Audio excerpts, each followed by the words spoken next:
Life was not always as you know it now. Let me take you to the Wheeling I knew.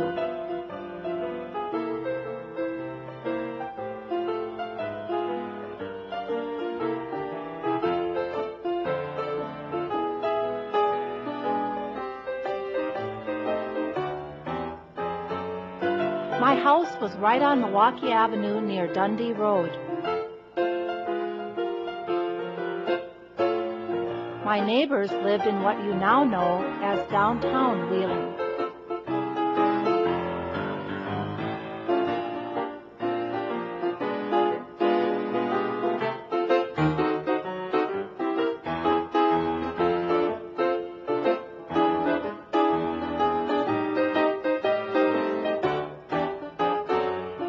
Mr. Cooper lived here. He sold beer.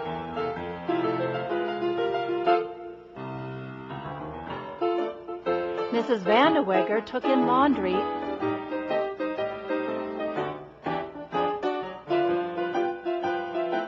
and raised chickens.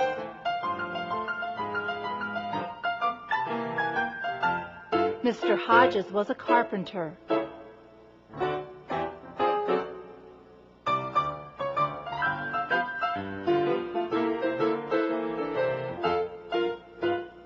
The Ballings raised and sold chickens and eggs, pigeons too.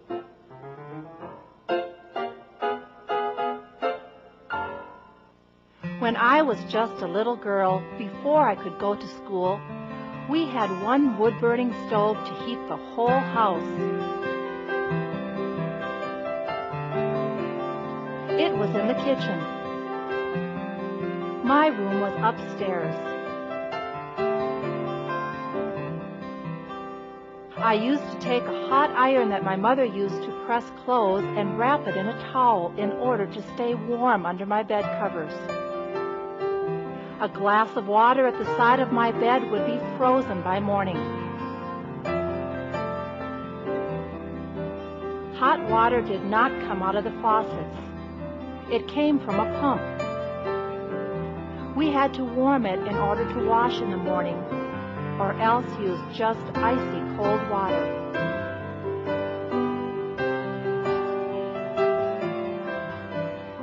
Baths were once a week in this tub. We took turns using the same bath water.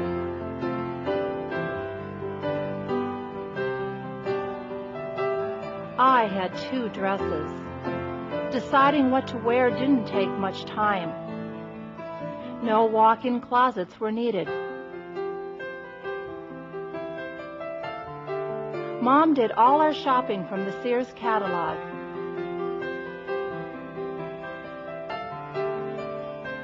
We even bought shoes that way. No shopping malls nor dressing rooms, nor Foot Locker shoe stores. But we did have Welthans.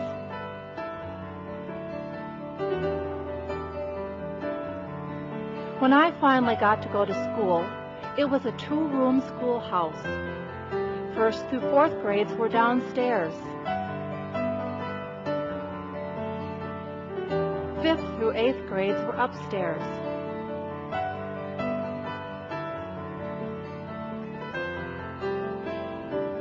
We had 2 teachers and waited our turn to be taught.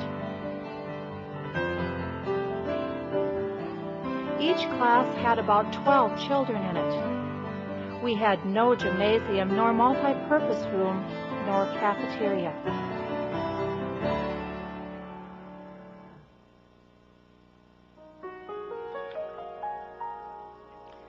My mom would stay home because besides cleaning house,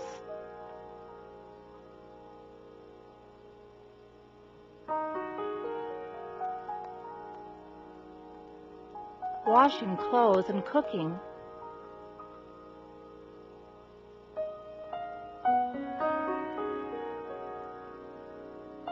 she made soap,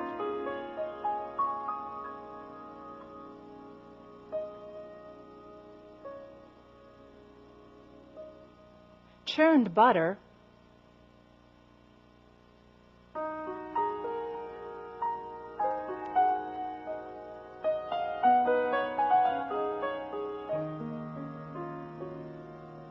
milked the cow,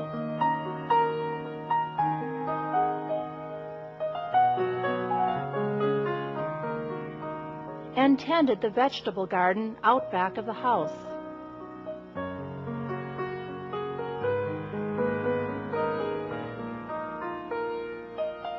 We had no frozen dinners to just pop into the microwave. Just wood to cut for the stove, ice to get for the tiny ice box,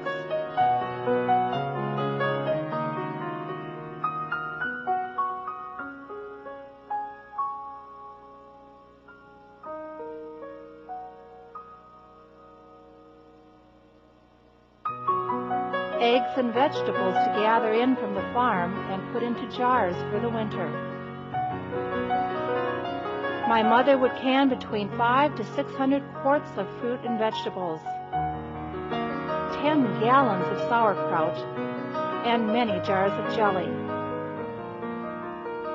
No dial soap and easy-to-open packages, just the bars of soap from lye and the fat of slaughtered pigs. Grandpa used a big kettle at the farm to make our soap. I guess you might say life was like tent camping is today, only we camped every day. Since we had no mailboxes in front of our house, we picked up the mail at the post office.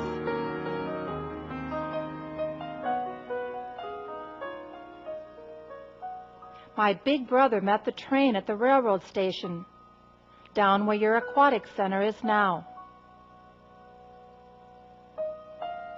He delivered the mail from the train station to the post office. Getting news from outside of town taught us patience. No 5 o'clock news programs or CNN. Just crystal sets, slow-moving mail, and 7 families sharing one telephone line.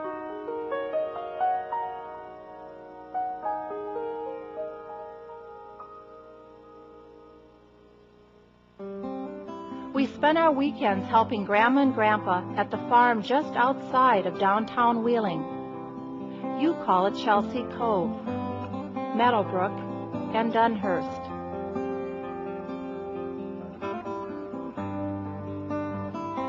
Grandpa had me lead the cows to tall green grass sometimes.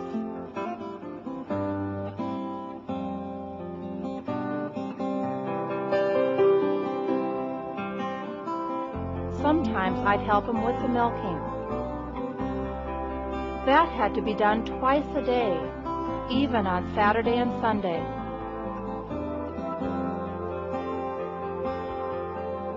Spending a Saturday at Great America would have been impossible. Who would feed the animals and clean the stalls? The lamps had to be filled with kerosene, since electricity didn't arrive at the farm until I was a grown person.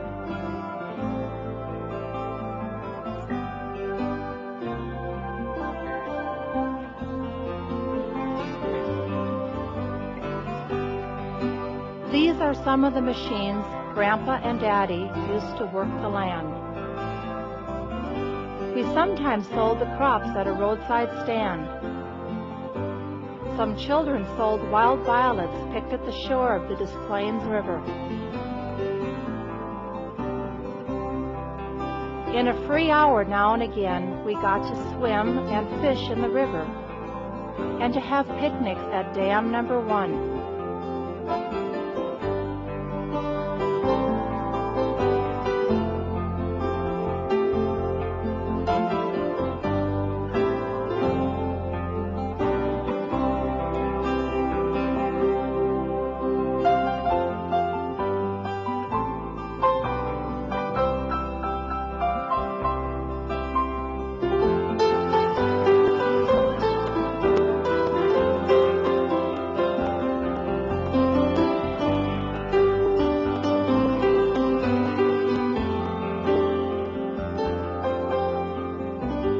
During the winter, we'd skate and sled on the river.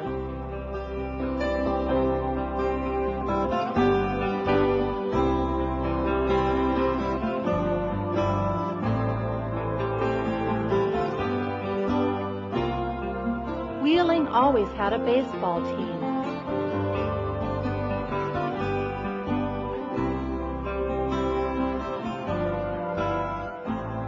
These are some happy moments.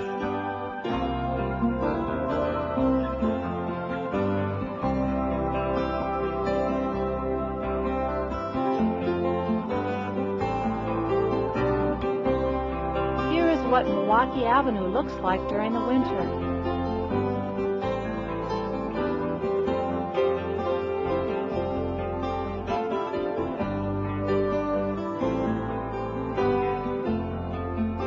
The river would turn to thick ice. All of the restaurants on Milwaukee Avenue got ice from the river.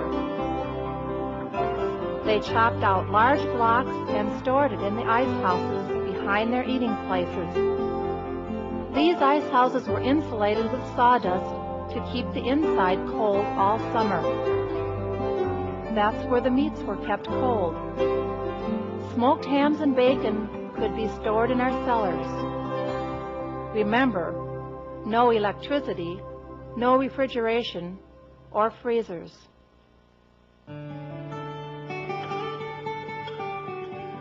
The supply of ice from the river gave rise to Restaurant Row. Bob Chin's was the Hartman House.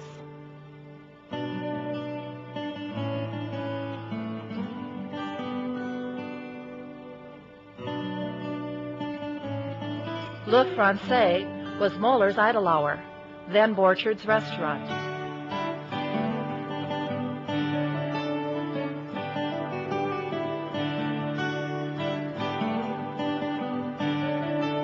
Hackney's was Beam's Riverside Inn.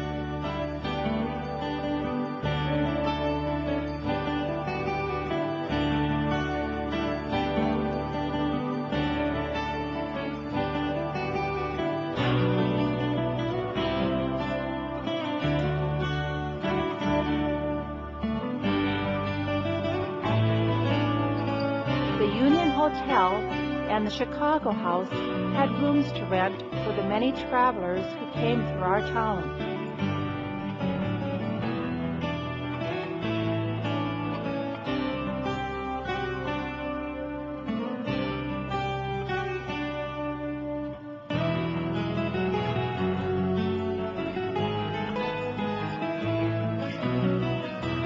You know them as Billy and Company and the Riverside Plaza.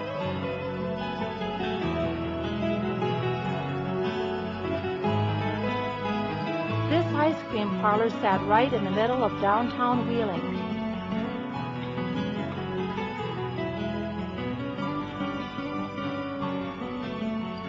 What a treat and great meeting place.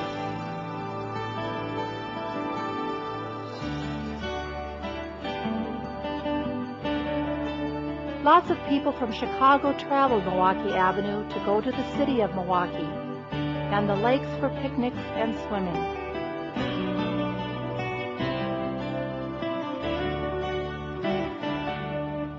Sunday nights we'd have traffic jams from Wheeling to Niles as they made their way back to the city. They liked our Sunday chicken because our hens were fresh from nearby farms. When it was time for me to go to high school, this is what Wheeling High School property looked like. It was not even a dream then. We had to travel to Des Plaines by bus provided by Childerley and Lily's, or on the milk train on the Soo Line.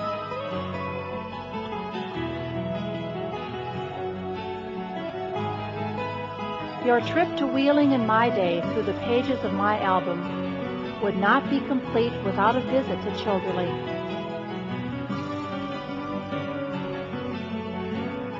Frances Crane Lilly and her husband Frank bought Buffalo Creek Farm out here in Wheeling.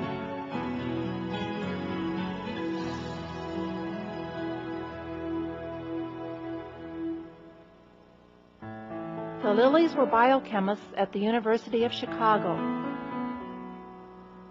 They used part of the farm to try new methods of farming and pasteurization. And they set aside 38 acres for the inhabitation of widows and their children, from the Crane Plumbing Company.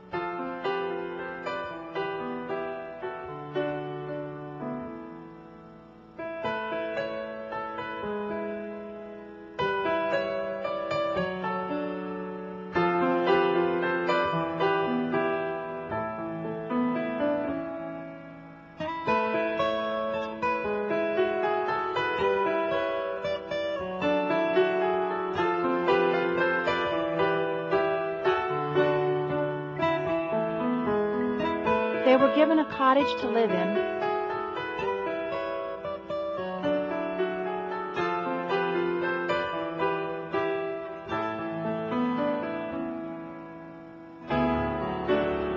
Farm work, a school, a pool, a gymnasium, and lots of things we Wheeling kids wished we had. The small chapel and the walled garden were the heart of Childerley. Written on the wall of the chapel was, "For thou wilt light my candle."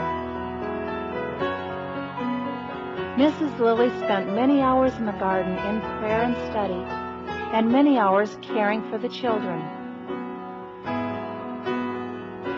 In 1942, Mrs. Lilly donated what we now know as Childerley Park to the Calvert Club of the University of Chicago.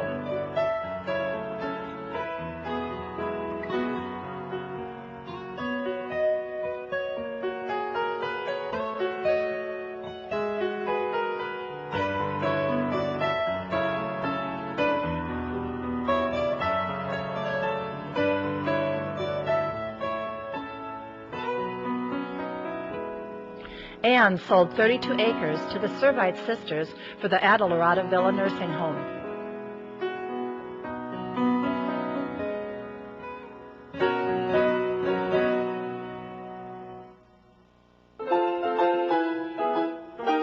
Milwaukee Avenue was a 2-lane dirt road until 1923, when it was paved.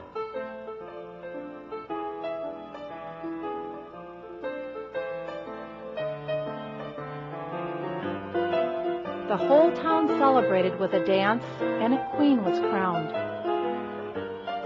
Wheeling Days must have been an outgrowth of the celebration of a community. We gathered on Whitman School grounds and throughout the village for hamburgers, hot dogs, beer and root beer, carnival rides, and car raffles.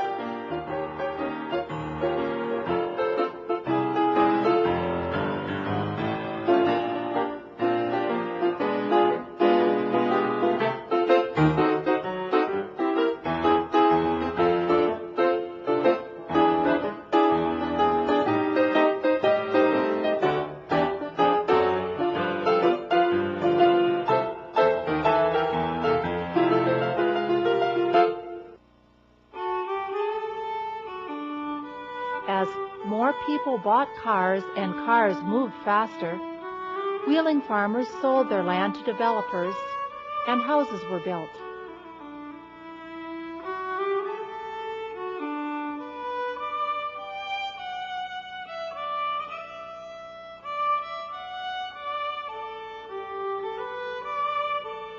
Where cornfields of pheasants and wild geese were hunted in earlier years by my brothers,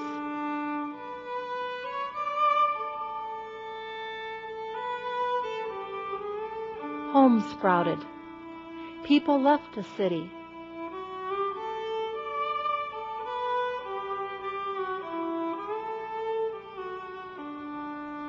Schools were built.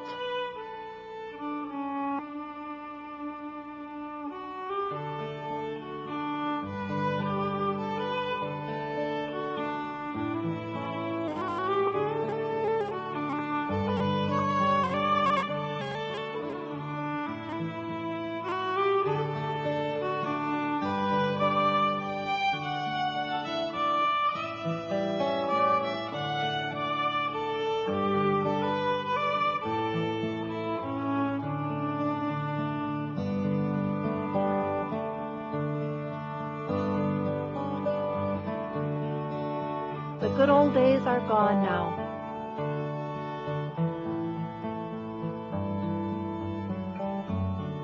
Grandma and Grandpa,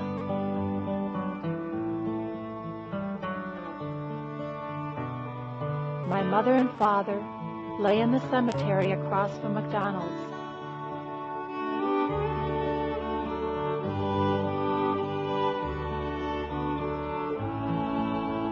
It seems to me the days of dirty, sweaty working from dawn to dusk, and families living together and sharing the work of providing life's basics are gone too.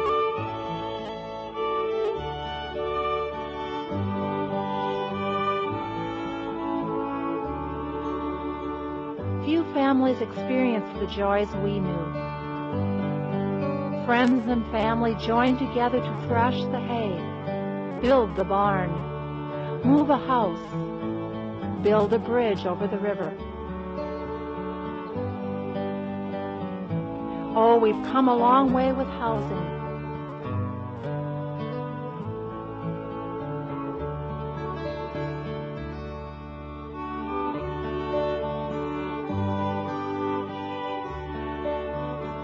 Public services.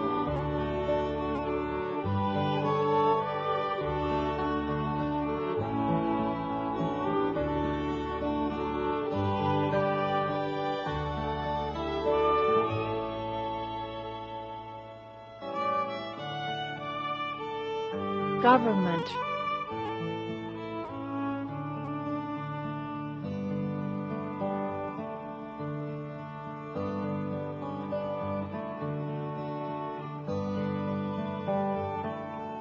Education.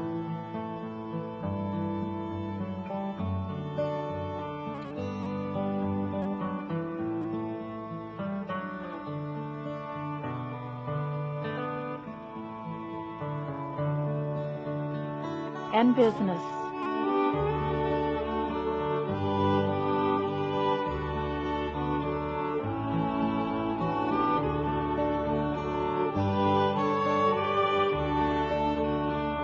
I hope this walk through the pages of my album will help you to celebrate your present lifestyle.